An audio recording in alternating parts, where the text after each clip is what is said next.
Hello guys, അപ്പോൾ ദാണ്ട് നമ്മൾ വിക്രമനും വേതാളവും കൂടി എങ്ങോട്ടാണെന്നായിരിക്കും അല്ലേ. ഇന്ന് എന്തായാലും ഞാൻ വിക്രമനെ എടുത്ത് ബാക്കിലാക്കി, ഇന്ന് വേതാളം മുന്നിലാണ് കേട്ടോ. അപ്പോൾ നമ്മൾ ദാണ്ട് ഇന്ന് കൊട്ടിയത്ത് അലഞ്ഞു തിരിഞ്ഞ് നടക്കാനൊരു ഉദ്ദേശമാണ് കേട്ടോ. നമുക്ക് ഇന്നൊരു ½ kg കേക്ക് വേണം. അപ്പോൾ ഫസ്റ്റ് നമ്മൾ പോകാൻ ഉദ്ദേശിക്കുന്ന ഷോപ്പ് എന്ന് പറയുന്ന കേക്ക് ഓണറാണ്. അപ്പം ഞങ്ങൾ ഭയങ്കര വെയിറ്റ് ഒക്കെ ഇട്ട് നേരെ കേക്ക് ഓണറിലേക്ക് ചെന്നു കേട്ടോ. പക്ഷെ എന്ത് ചെയ്യാനാണ് കേട്ടോ, അവിടെ ½ kg കേക്ക് ഇല്ലായിരുന്നു. അങ്ങനെ എന്തായാലും നമ്മൾ പുള്ളിയോട് ഇങ്ങനെ ചോദിച്ചു, എല്ലാം അവിടെ ഇരിക്കുന്നത് 1 kg ആണ്, നമുക്ക് 1 kg ആവശ്യമില്ല. അങ്ങനെ ഞങ്ങൾ എന്തായാലും അവിടെ നിന്ന് അടുത്ത ഷോപ്പിലേക്ക് പോകാൻ പോവുകയാണ് കേട്ടോ. അങ്ങനെ എന്തായാലും നമ്മൾ അടുത്ത ഷോപ്പിലെത്തി. ഷോപ്പിൻ്റെ പേര് റോയൽ ബേക്കറിയാണ് കേട്ടോ. കൊട്ടിയത്തുള്ള എല്ലാവർക്കും അറിയായിരിക്കും ഈ ഒരു ഷോപ്പ്, അത്യാവശ്യം ഫെമിലിയർ ആണ്.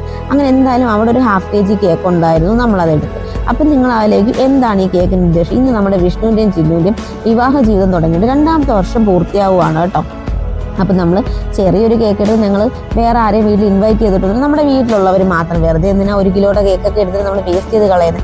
അങ്ങനെ നമ്മൾ വീട്ടിലോട്ട് പോകുന്ന ഒരു കുതിരയെ കണ്ടു കേട്ടോ. ഞാനായിരുന്നു വണ്ടി ഓടിച്ചത്. എനിക്ക് പേടിയായിരുന്നു സൈഡിൽ കൂടെ ഒരു മണം ചവിട്ടി തറയിലിടുമോ എന്നുള്ളത്. അങ്ങനെ കേക്കുമായിട്ടൊക്കെ എന്തായാലും വീട്ടിലെത്തി.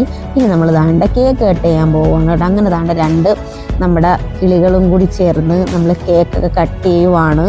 അങ്ങനെ എന്തായാലും ഞാൻ വേറൊന്നും പറയാനില്ല, കേക്ക് ഒരു വകയ്ക്ക് കൊള്ളത്തില്ലായിരുന്നു കേട്ടോ. ഒരു വയക്കെന്നല്ല, ഒരു വയക്ക്. നിങ്ങൾ ആരെങ്കിലും ഉണ്ടെങ്കിൽ നിങ്ങൾ റോയൽ ബേക്കറി പോയി ഒരിക്കലും കേക്ക് വാങ്ങിക്കും.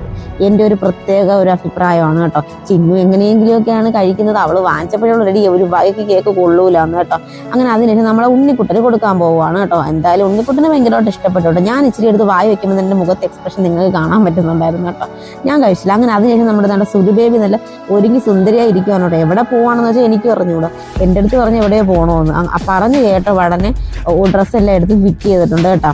അതിനുശേഷം ദാണ്ട നമ്മുടെ അച്ചാമ്മയ്ക്ക് ഒരു കഷ്ണം കേക്ക് കൊടുക്കുവാണ്. വിഷ്ണു അങ്ങനെ ദാണ്ട വെഡ്ഡിങ് ആനിവേഴ്സറി ഗിഫ്റ്റ് ചിന്നുവിന് കൊടുക്കുകയാണ് കേട്ടോ. ഒരു റിങ് ആയിരുന്നു കേട്ടോ കൊടുത്തത് കേട്ടോ. പക്ഷെ എന്ത് ചെയ്യാനാണ്, ചിന്നുവിൻ്റെ മുഖത്ത് യാതൊരുവിധ എക്സ്പ്രഷനും ഭയങ്കര ഒരു സന്തോഷവും ഒന്നുമില്ലായിരുന്നു കേട്ടോ. ഈ സർപ്രൈസ് ആദ്യം തന്നെ ഞാൻ പൊളിച്ചു കേട്ടോ.